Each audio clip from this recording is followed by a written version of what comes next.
10 चाय पिलवा जा, आगे 10 चाय की सेवा कर जाओ, संत सेवा।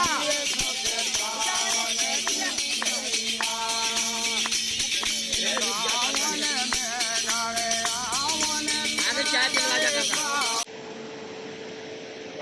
दोस्तों को आज हम आपको राधा रानी की प्रसादा में राधा रानी की रसोई के दर्शन कराएंगे, जहाँ भक्तों के लिए राधा रानी के लिए प्रसाद बनता है और भक्तों में प्रसाद बांटा जाता है।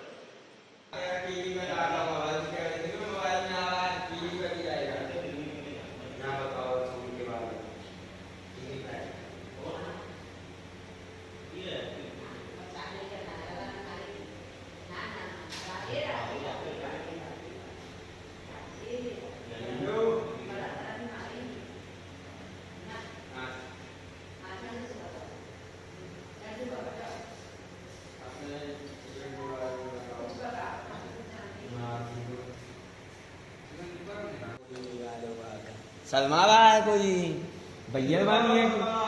अच्छा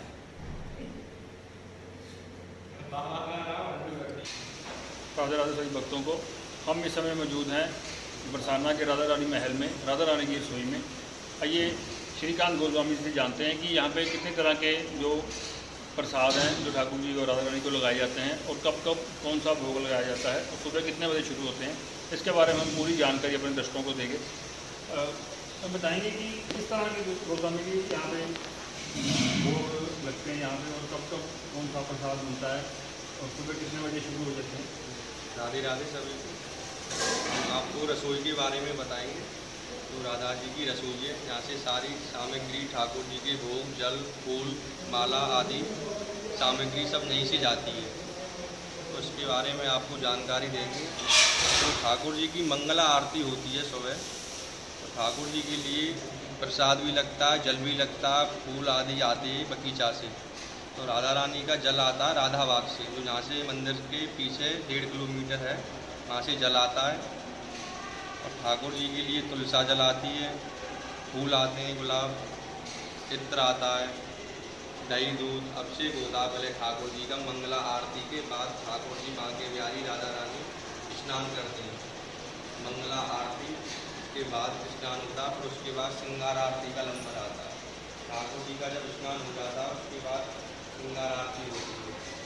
तो ठाकुर जी का श्रृंगार आरती पे भी यहीं से रसोई से प्रसाद जाता है। तो उसके बाद श्रृंगार आरती के बाद फिर आप आ जाओ, राजभोग आरती की तैयारी चलती है। तो राजभोग आरती की तैयारी, जैसे कि राजभोग आरती की तैयारी, प्रसाद जो लगता है ठाकुर जी के लिए वो कच्चा प्रसाद लगता है। तो कच्चा प्रसाद जैसे कि कच्चा भोजन, दाल है, चावल है, कढ़ी है, खीर है, फुलके, तो ये सभी चूल्हे पे बनता है, गैस पे नहीं बनता है। तो यहाँ जो प्रसाद ठाकुर जी का राजभोग प्रसाद जो बनता है वो स्वयं पुजारी अपने हाथों से बनाते हैं, कोई दूसरा बंदा नहीं बना सकता। तो यहाँ 2 तरीक़ा के प्रसाद लगते हैं, कच्चा प्रसाद और पक्का प्रसाद। और जो कच्चा वाला प्रसाद है वो पुजारी लोग बनाते हैं, जो पक्का प्रसाद है वो सेवक लोग बनाते हैं। तो ठाकुर जी का ये रसोई है। उसके बाद आप आ जाओ संध्या आरती का प्रसाद। तो 5 आरतियों का प्रसाद यहीं से जाता है। रात्रि का शयन का प्रसाद भी यहीं से जाता है। शयन का प्रसाद को बोलते हैं पक्का प्रसाद। इसमें पूड़ी है, हलवा है, पकौड़ी है, सूखी सब्जी है, पापड़ है, और ये सब सामग्री इसी रसोई से जाती है। तो मंगला आरती में क्या प्रसाद बनता है? मंगला आरती में प्रसाद बनता है मट्टी के बर्तन में ठाकुर जी का खोआ, आपने सुना होगा मिठाई का नाम है खोआ। उसमें मीठा डाल के, इलायची डाल के, उसमें मट्टी के बर्तन में भर के, और ठाकुर जी का जो पात्र है उसको पूरा सजा के लड्डुओं से, मठरियों से, तो ये सारी सामग्री यहीं से मंगला भोग की जाती है। और उसके बाद मंगला आरती के बाद कौन सा भोग लगता है? तो मंगला आरती के बाद ठाकुर जी और वहाँ के बिहारी राधा रानी स्नान करते हैं। तो स्नान के लिए जल आता है, फूल आता है, इत्र, गुलाब जल, चंदन, ये काफ़ी चीज़ अभिषेक के लिए नित्य प्रतिदिन राधा रानी वहाँ के बिहारी स्नान करते हैं बरसाना मंदिर। तो बरसाना मंदिर स्नान करते हैं, फिर उसके बाद श्रृंगार आरती होती है। तो उसमें भी ठाकुर जी की प्रसादी जाती है, लड्डू है, मछली है, और भी सामग्री है, जैसे कि छेना की प्रसादी बोलते हैं, राजभोग वगैरह। और उसके बाद फिर कौन सा प्रसाद? और उसके बाद राजभोग प्रसाद की तैयारी होती है। दोपहर को 2 बजे आरती के बाद सभी को भक्तजनों को मिलता है। इसमें क्या क्या होता है राजभोग में? राजभोग प्रसाद में कढ़ी है, दाल है, फुलके हैं, सांभर है, चटनी है, पापड़ है।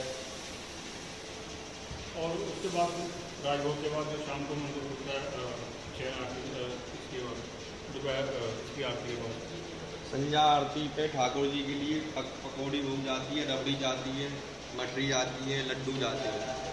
और जो रात को बनता है प्रसाद उसके लिए रात्रि का जो सेम का प्रसाद होता है ठाकुर जी का, वो पकवान प्रसाद होता है। उसमें ठाकुर जी पूड़ी, हलवा, पकौड़ी और चटनी और पापड़। ये गोस्वामी ये बताइए कि ये जो रसोई है ये कितने वर्ष पुरानी रसोई है? इसमें पहले 200 वर्ष पहले इसी रसोई में दर्शन होते थे ठाकुर जी के। तो बाजू में मंदिर बना 100 वर्ष हो गया। बाजू में जो इस समय दर्शन राधा रानी दे रही हैं उसको 100 वर्ष हो गया है। जिस समय हम बैठे हैं इसको 200 वर्ष हो गया है। यहाँ भी पहले ठाकुर जी दर्शन देते थे, राधा कृष्ण दोनों। बाजू में सारी सेवा चलती थी। तो उस समय फिर कहाँ पे बनता था प्रसाद जब यहाँ पे ठाकुर दर्शन देते थे? यहाँ जब ठाकुर जी दर्शन देते थे तो बाजू में बना हुआ है इस तरह हाँ। तो उधर ठाकुर जी का सारी सेवा चलती है, आज भी चलती है। और जो पर्वत है ये जो राधा रानी विराजमान है, इस पर्वत को ब्रह्माचल पर्वत बोलते हैं। यहाँ राधा रानी स्वयं प्रकट हुई पहाड़ में से। नारायण भट्ट जी और नारायण दास जी दोनों गुरु चेला थे। उन्होंने तप किया, भजन किया। राधा रानी ने उनको सपने में बोला कि मैं इस जगह हूँ, मुझे यहाँ से निकालो। फिर राधा रानी को उस जगह से निकाला, पर उनसे बातचीत होने लगी ठाकुर जी की, राधा रानी की। तो राधा रानी ने उनका वंश बढ़ाने की बात की। तो उनके जो नारायण दास जी के जो चेला थे, गुरु चेला, तो उनकी चेला की शादी करा दी गुरु जी ने। तो उन्हीं चेला की शादी करा के जो गोस्वामी परिवार सेवा करता है, जो सारा गोस्वामी परिवार है बरसाना का, नारायण भट्ट जी और नारायण दास जी की देन है। ये सारा गोस्वामी परिवार जो आज श्री जी की सेवा का लाभ बहुत कृपा पात्र बंदे को मिलती है, हर एक को नहीं मिलती। देखिए किस तरह गोस्वामी जी ने हमें राधा रानी ठाकुर जी की जो रसोई के बारे में और यहाँ पे बनने वाले प्रसाद के बारे में जानकारी दी।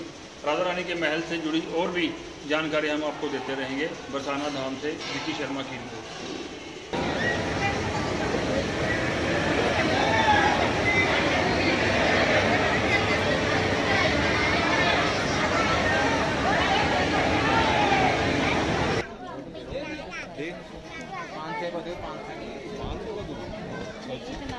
नहीं हमारा अच्छा होता है।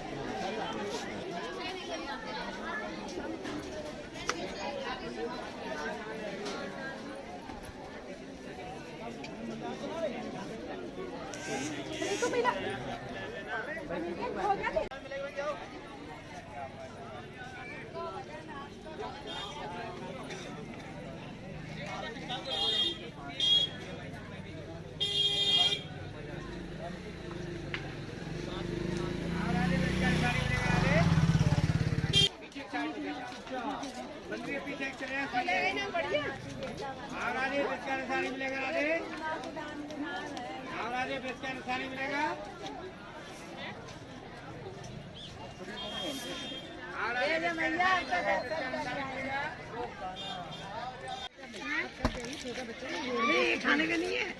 सीटी बजाओ, सीटी बजाओ, सीटी बजाओ, क्या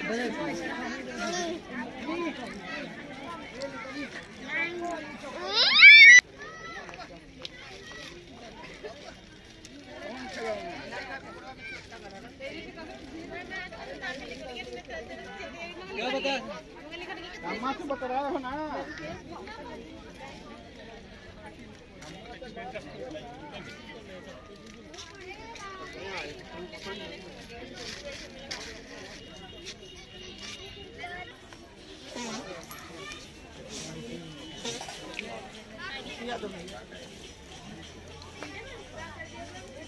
लगा लो, मेहंदी लगा लो।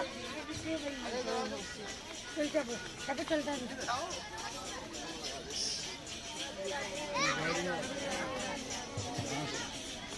ज़्यादा लोग वापस आ रहे हैं।